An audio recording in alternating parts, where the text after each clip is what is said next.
surprised? Akala mo hindi ako makakatakas sa pag-kidnap mo sa akin? Miss Susan Vilarte, inaaresto ka namin sa salang illegal detention kay Mr. Wesley Yuson, mastermind ng arson at mastermind ng power scam 10 years ago.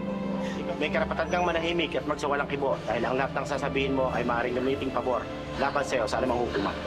Hindi totoo yan! Bakit sa'yo? Madam, admit it.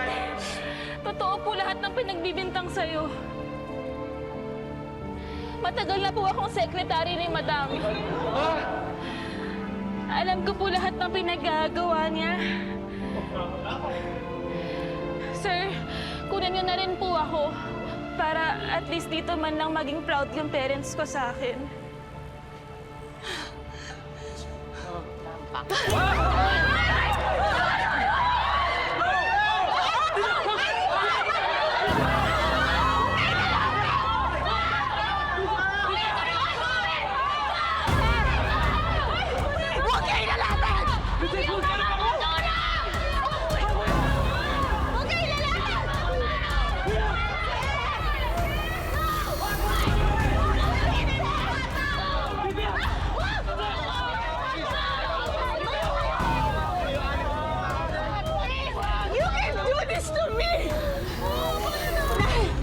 Inuulit na naman nila yung ginawa nila sa atin! Tama na po! Kaya bitawan niyo na po. Para naman niyo na po. Hindi ako lumapit. Madam, Diyan ka lang, anak. Huwag ka na dito lumapit. Huwag kang gagawa ng masama ko dito. Tutok ko sa ito, Selma! Huwag tayo magpadalos-dalos. Pinamahalaga ngayon ang city ni Tita Selma.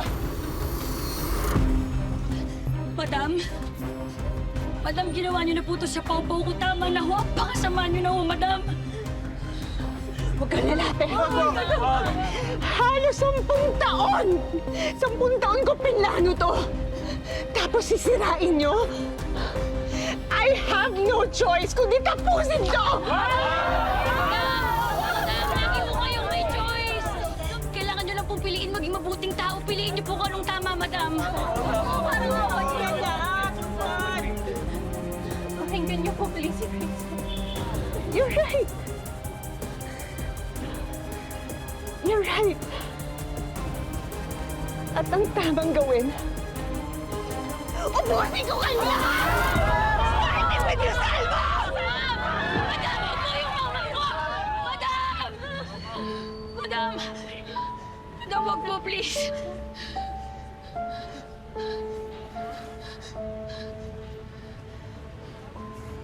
Madam,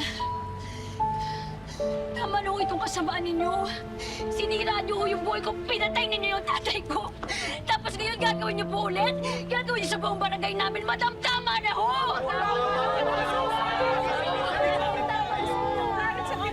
Hindi ko to ginagawa para lang sa akin.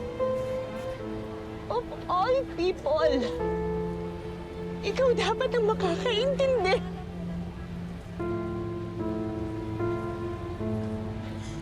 Gusto niyo ho ba na ganyan po yung makita ng nanay ninyo?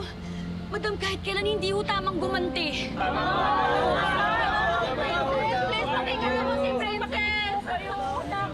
Nay!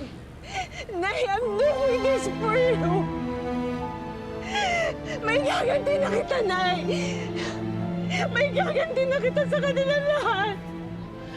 Sa lahat ng ginawa nila sa inyo!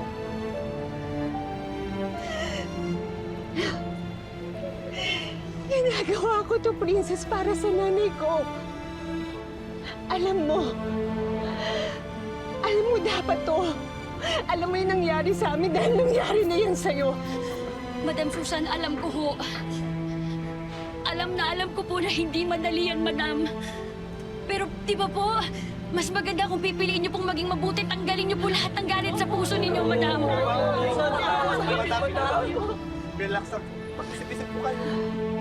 Madam, nagmamakaawa po ako. Tama na po. Hindi ganun kadali yun.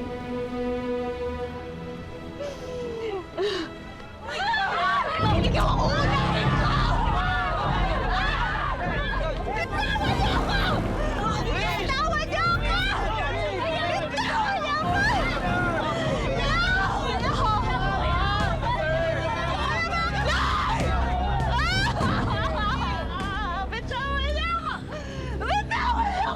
Ma'am, sumuko na po kayo.